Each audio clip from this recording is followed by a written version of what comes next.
Armando Lannucci's Charm Offensive, presented by Armando Lannucci.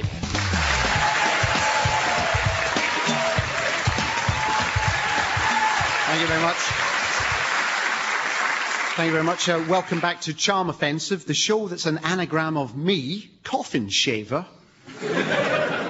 And before we go any further, can I just make it clear that though I used the word shaver there, and shave implies blade, in no way does that mean that this programme condones knife crime. No, I'm saying that because David Cameron this week accused Radio 1 of broadcasting material that encourages knife crime, in that every time you listen to Chris Moyles, you want to stab him. So I just want to make it clear, this isn't that sort of show, nor is it the sort of show that will go on remorselessly about the World Cup, because this week we've set up a series of World Cup-free zones throughout the programme. Listen out for them. They should sound a little bit like this. Doctors say that Wayne Sleep has a good chance of playing a Pict in Romans in Britain at the National. So listen out to more of those World Cup-free zones throughout the programme. They've been set up here for you if you happen not to be into football, or are Scottish, or a woman, or just miserable, or, like Carol Smiley, all four. And join me on this week's Charm Offensive. Please welcome Dan Gaster, Joe Brand and Alexei Sale.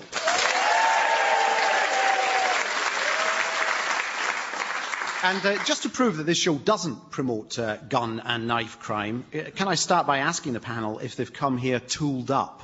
And if so, can they hand over their weapons? Well, I am tooled up, actually. No knives, obviously, with our men. I'm not condoning knife crime, but I do have a small Richard Reed-style shoe bomb with me, just in case things kick off.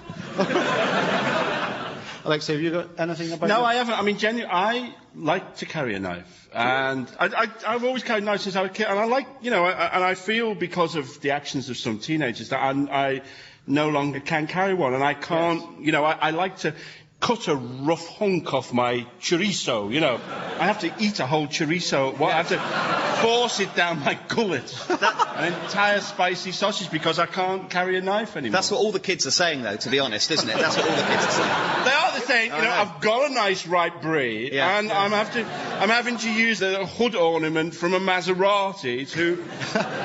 This whole amnesty is killing the deli business. Could I just point out that swallowing an entire chorizo is a much more familiar and unwelcome experience for women. And you'd rather use a knife?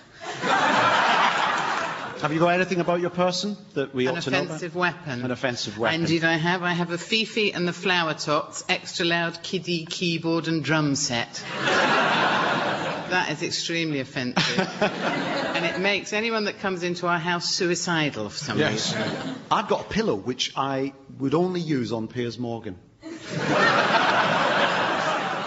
I just want to go back, because David Cameron raised this whole issue of Radio 1 promoting gun crime in his gun crime season. And I just thought, what sort of lyrics does David Cameron want us to broadcast on the radio? I ask because only last week he set his own example on Desert Island Discs, where he recited the lyrics to Ernie, the fastest milkman in the West. It's absolutely true. I think we've got a little clip of that. You can hear the hoofbeats pound as they race across the ground, the clatter of the wheels as they span round and round. I just saw wonderful stuff. It is a song about a sexually motivated street fight between Ernie and Two-Ton Ted from Teddington. Ernie is killed, and Ted, having committed murder, gets off without being charged. We were talking about it before. I was saying it's actually based on a play by Lorca. El hombre de leche muy rápido. OK, well, just before we go on to the World Cup problem, let's have another peep into our World Cup free zone. Manchester United has confirmed that a donkey should be able to play some part in the nativity play. When we were recording them before, I had no idea what we were doing. That's why you're not on that one. I know. I was completely perplexed at what we were doing, and it's only when in your intro then, when I suddenly realised it was quite funny. It would have been if I'd thought of something funny to say. We could try one on you. I'm going to hold up a big sign, right? When Alexis comes on, I'm going to hold that up, right? So just laugh uproariously. We could try one now. Yeah, all right then. The striker rejoined his England teammates in Germany late last night after having a scan on his Pregnancy. Pity laugh. My favourite. A mercy laugh. Right, OK. So, the World Cup. Have you got World Cup fever, panel? And if not, what fever have you got? I'm excited. I think it's Are going to you? be brilliant. Yeah. No, I am. Yeah, I'm going to watch every match. 2 o'clock, 5 o'clock, 8 o'clock. Some fighting, some drinking. Getting the whole spirit of the thing, you know. Just you? Just me on my own. Yes. You know? No one else. That'd be fantastic. Surely we're all sweat with World Cup fever. I'm looking at a Radio 4 audience. But we are, if you're listening to the 12:30 repeat on a Saturday, I know that you're probably listening to this in a pub as part of the pre-match build-up. On an enormous plasma radio. And if you're listening to this at the 6:30 Friday edition, you can go onto a website and download a three-dimensional image of a pub to imagine what that must be like. Joe? Yeah, I'm looking forward to the welcome relief I shall get from CBeebies, dawn till dusk, obviously. And I'm also looking forward to a lot of England supporters being put in prison. Yeah, and the bad problem with all the massive crackdown on hooligans going to the World Cup is that it means they're all still here. Which doesn't sound like it's benefited us in any way, when it could be the German police having to sort this out. Surely that would be better. And are you excited by the prospect of Wayne? I saw a bizarre headline in the papers this week about Wayne Rooney, which said, Rooney's foot on knife edge. Which I thought, that's not going to help, really, is it? That was probably Ferguson's doing. I think I'm most excited about the opening ceremony. Oh, because, you know, when we had the Commonwealth Games in Manchester, yes, they played it absolutely straight down the line, classic opening ceremony stuff, people with flat caps walking around the stadium. They had, I think, Morris Minors, bowler hats, and events from recent history. Yes. So... Meanwhile, there's in some Germany... gaps. I'm saying there's gaps. There's going to be gaps, unless they're going to have a giant inflatable Nazi chasing 300 children standing in the shape of Poland. Can we just veer off this? I think we must put to bed this obsession with Nazism. Yes. And the Germans. I have to say, the Sun, I saw the Sun. You know, one of the people playing at the opening ceremony is Right Said Fred. Remember Right Said Fred, Deeply Dippy and all that? Yes. Apparently they're massive in Germany. And the Sun had the headline just casually thrown away in the middle of the paper, Reich Said Fred. And I just thought, I thought it's lovely because it's not race, it's just the Sun doing some sort of warm-up stretches before the World Cup. It's kind of like, oh, come on, a little bit of xenophobia, just something to get ready for the first match. And the only other thing you have to look forward to in the World Cup is, of course, when the matches start, all the football teams being commentated on in the style of their most prevalent national characteristic. So the Brazilians will be sambering down the wing. Yes. The Germans will be technically very efficient. Yes. And then the Paraguayans will be hyperinflating their way up the pitch or something, I don't know. The Saudi Arabians are harbouring terrorists on the wing. Exactly so. I'm not so good at that, am I? I'm not. Need to be subtler than that. Maybe they should have a big opening ceremony for people who aren't interested. It's a miserable ceremony. A miserable Scottish... But it'd be nice... You hate us, don't you? Why do you hate us? Don't point your you at me. Well, you know, you just claim to be Spanish. Go on, stab him, Alexei. Yeah! Get him! With the knife or with the chorizo? The audience decide! But, you know, No, it is difficult. Yes, no, I know. I admit, you know, when we were taught football at school, our football was basically just lessons in how to go on and on about how the English go on and on about 1966. But no, I will be. It'd be nice to spend a month talking about Brazilians and shooting in a more positive context than we have in the last year, so that'd be nice. Okay, well, on that note, as we've established, the World Cup tension, like Wayne Rooney's metatarsal, is pretty near breaking point. Up and down the land, some members of the public have gone that extra special distance to demonstrate their support for the England team. So here's Vaughan Savage with a roundup of the best of them. A family from New Haven have covered the entire front of their semi-detached house with official World Cup snack food. At the funeral of Mrs. Mabel Whittaker in Bristol this week, her family followed the coffin in a 4-4-2 formation, spitting. A man from Leeds has had several layers of skin removed to create a St. George's cross on his face. It should scab up for the quarter-finals. A Middlesbrough couple have had "Get Up There, Rooney" tattooed on their new baby. 4,000 residents of Gerrard's Cross are petitioning the European Court of Justice to have it renamed Gerrard's Brilliant. Michael Trent from Derby is attempting to start a third world war with Germany as he feels that the chant "2 world wars and 1 World Cup" is not sufficiently humiliating. Pensioner Agnes Douglas has had each of her cats' faces surgically altered to resemble members of the England World Cup squad. Whenever an England player misses a penalty, she says she will kill the corresponding cat. She has 3 Gary Nevilles.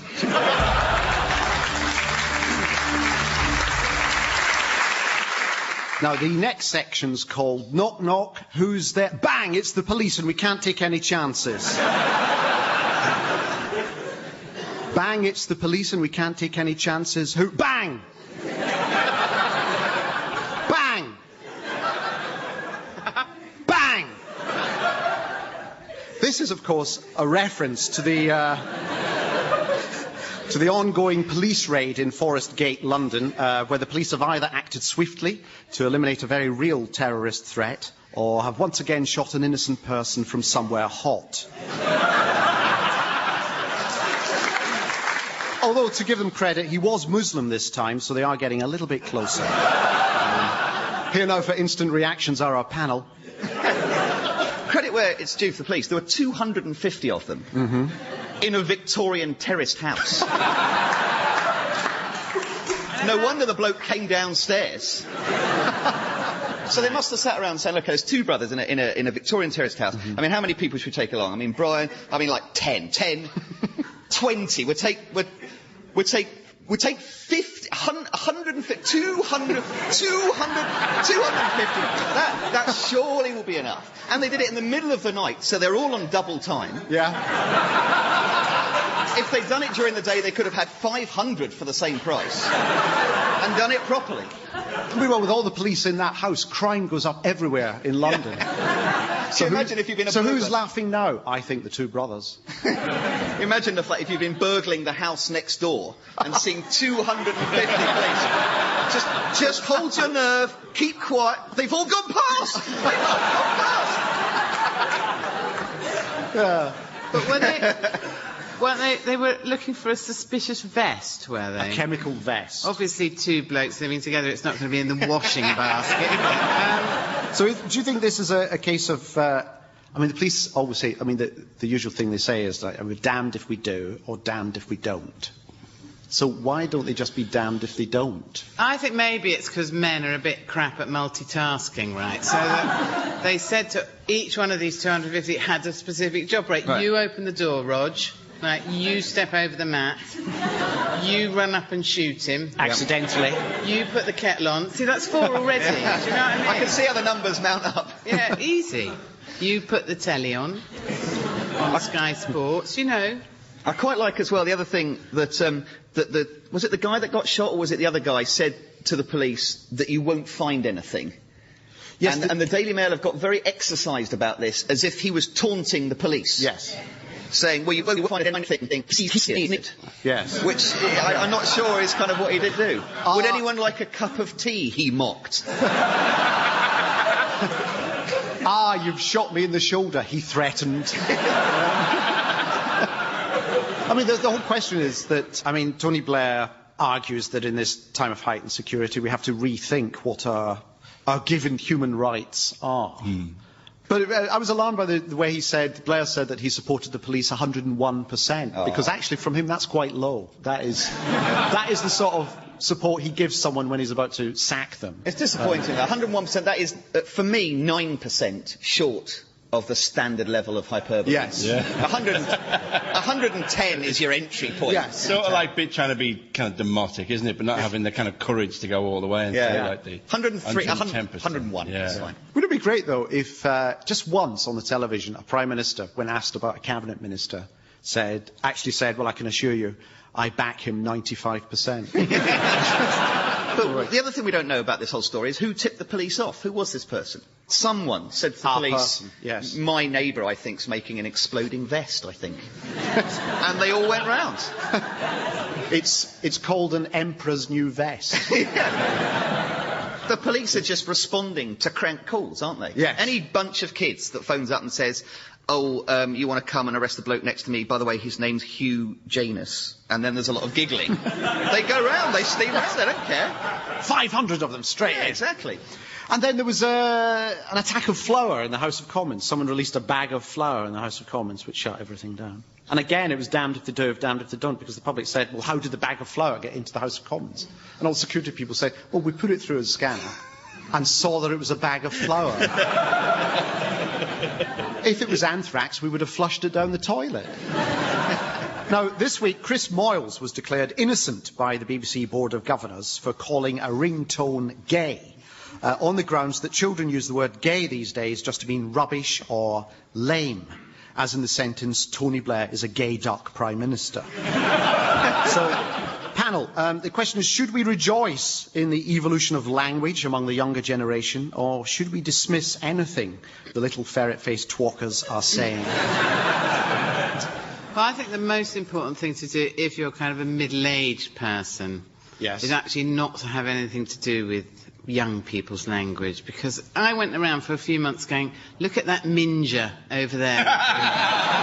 And thinking, why am I getting weird looks? And eventually I was outside the park and these two teenage boys were there and I said, look at that minger there. And they went, it's Minger, right? And that's our mum. So... It's all right to say Minger now. Is it? Yeah, to ming means to sound like a Liberal Democrat. That's fine, that's acceptable now. It's one of those words that's acceptable. But gay, you see, gay has already been a word that's been nicked from being, happy. So, I don't see why, homosexual people should be able, it's just a word that obviously passes on. Every 10 years it gets a new meaning. It was happy and bright, and then it was gay, and now it's rubbish, and then maybe it'll come to mean small car or something like that. It'd be great if Jeremy Clarkson had to drive a gay. It would be so lovely to see. So do you think we should have sort of middle-aged words just for us? Yes, indeed. That children don't understand? Yes. Yeah. What, It's like, that is so booper. As well, prostate man. Check your base rate. That girl's like, well, Moneybox Live, man. Can you do young people? I can't do young people. I just don't have enough expressions to even begin to attempt to impersonate A young person. a young person, and that's so Gail Honeycutt. I don't. It's I not genuinely don't know whether that's offensive. I do. I need a pasty-faced spokesperson to tell me whether it's offensive or not on Newsnight. I do, representing some kind of Pasty-faced pressure now group. means highly intelligent. Though, do you sympathise with Chris Moyles, which is a sentence I never thought I'd say of anyone? No, he's horrible. He is just. I remember he was on because he came down from like Radio Fat Bastard or whatever, didn't he?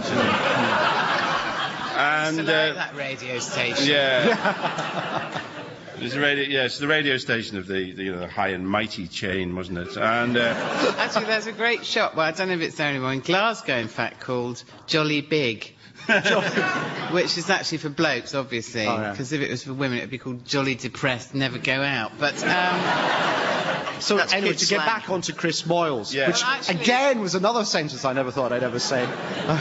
did you know that Radio 1 have organised a knife amnesty? And you can take all your knives along to Radio 1 and put them into Chris Moyles. Could I just say, although the words "I'd encourage you to put knives into Chris Moyles" went out, that in no way is encouraging people to put knives into Chris Moyles. It is. Right, now the next round is called Bring Me the Deputy Head of John Prescott. And it's called that because the race is suddenly on to succeed John Prescott as Deputy Prime Minister. And at the head of the race is the new Education Secretary, Alan Johnson. Now, so little is known about this man, Alan Johnson, that actually for the next bit of this introduction, I've had to write jokes on him based entirely on biographical information provided on his own website. So just bear with me. So it would be ironic if Alan Johnson followed on after John Prescott, wouldn't it? After John Prescott? The Latin for after is post. Alan Johnson used to be a postman. I'm here to Saturday, ladies and gentlemen. Alan Johnson is currently so out of his depth at education. When asked what was the net budget he was dealing with, he said, "What sort of net? Gill, cast or hoop?" Because he's MP for Hull.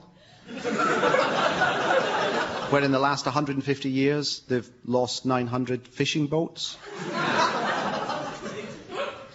Thank you very much. So, team, my question is, who the hell is Alan Johnson? Well, I was trying to solve the same problem you had, writing, a kind of a witty remark about someone we didn't know. This is what I've come up with. Okay. Alan Johnson, more like. Best I could do. All women really want to know is he as sexually attractive as John Prescott? I feel I can't answer that question because I don't know who he is. Have you seen a picture of him? Alan Johnson? Yeah. No image exists. No. I googled him, nothing. Unless he's the devil or something. Because it was 666 this week, wasn't it? So it was. The Omen is about a politician. Omen 3 anyway is about a politician, isn't it? Who is the Antichrist. Yeah. I mean, that never happened in real life, would it? No. So what you were saying, I've just worked out that Alan Johnson is MP for Hull and Satan lived in hell. Which is similar in both name and landscape. Is Alan Johnson really MP for Hull? Sorry? He is the MP for Hull. But so is John Prescott. He's the MP for Hull East. Ah, right. Who do you think's got the best bit of Hull, Prescott or Johnson? Actually, he's the MP for Kingston upon Hull, West and Hessel. That sounds like about 3 square feet, doesn't it? Like a small Bavarian kingdom. Yeah, exactly. Where they have a Grand Prix and nothing else. I'm the Duke of Western Hessel. And I will be your Prime Minister. Well, I thought at this point, because we're in the middle of both the race for the deputy leadership of the Labour Party and the World Cup, we would try and come up with football-style chants for all the candidates. No, I've just looked up his website and he's already got a chant here. It says, the Tories are a sinking ship, we've got the better vessel, the Tories will get a kicking from the MP for Kingston upon Hull, West and Hessel. Love it. I've got a more simple chant here, which is just Hazel Blears, Hazel Blears, Hazel Blears, Hazel Blears, Hazel Blears, Hazel Blears, posse in tonight! Everyone! Hazel Blears, Hazel Blears, Hazel Blears, Hazel Blears, Hazel Blears. That's one of those. Those of you with digital radios, the words will be scrolled across. How about ooh, or Jack Straw? Ole, ole, ole, ole, Peter Hain, Peter Hain. I'm forever blowing Prescott. Well, clearly time for another football-free zone, I think. And joy is unconfined in certain sections of the British press at the confirmation that Wayne Rooney has been given a clean pair of Huggies Disney Princess pull-ups. On now to the next section of the show, and I just want to make it clear that just because I use the word section, and section can mean fragment, and fragment can be pronounced fragment, and fragment can mean shatter, and shatter is something you do to windows. That in no way is this programme encouraging children to copy the events of Kristallnacht. Actually, this show, for some reason, is billed in all the listings as containing topical jokes and gossip. So I thought at some point in the series we ought to have some gossip. So for the next section, we're just going to gossip, really. Anyone got any gossip? Apparently, I heard that the film Poseidon is a load of cack. And I don't know if that's too rude for lunchtime Radio 4, that apparently the film Poseidon is a load of cake. Ooh. Yes. This is absolutely true. I got an email last week asking if I wanted to go on I'm a Celebrity, Get Me Out of There. Get me out of there as opposed to Oh, Get here. Me Out of Here, sorry. Which, as you can see, I've never watched. So. I got asked to work on a very bad show this week as well, and you can tell they've thought this up from the title backwards. It's called Only Fools on Horses. Oh, my God. And it's celebrity show jumping. Oh. See, I have a fear with all these celebrity programs where they teach celebrities how to do things like show jumping and skydiving, in that we are soon going to have a breed of super celebrities. Anne Widdecombe is going to have so many powers. Yeah. So she's going to be able to trumpet and... diet. And diet. The Anne Widdecombe trumpet diet. That sounds like an extreme kind of enema. I just think if you go on them shows, you're just saying it's all about your vanity, isn't it? If you've got a bit of it, I mean, Galloway says now, he says, well, I did it to spread my politics, and now people ask to have their photo taken with me. Well, I mean, people ask to have their photo taken with a bleeding elephant at the zoo, don't they? They don't respect its sudden views on the war in Iraq. All right, well, let's do one about Victoria Beckham then, shall we? Oh, a bit of gossip about Victoria. Yeah, she's addicted to eBay, and apparently at the moment she's trying to offload an uneaten box of Mingles from that party that she had. Oh my God, I've just got to explain. We've just been raided by the police, who have shot Joel Brand. Yeah, there's no need to panic, sir. It's just, we did have a tip-off that she said jihad. No, she didn't. She said she had. I was just repeating what she said, and you've shot me now. Sorry about that. I mean, we're damned if you do, damned if you don't, innit, really? Oh, good point. Yeah, Oh, well, while Joel Brand bleeds to death while shouting, "You won't find anything here." Time for one more World Cup free zone. The club statement added that even after the group stages, Rooney would have to be very carefully shot. And thanks very much for all the weapons you've been handing in. We've just received a prosthetic leg from Paul McCartney. Good night.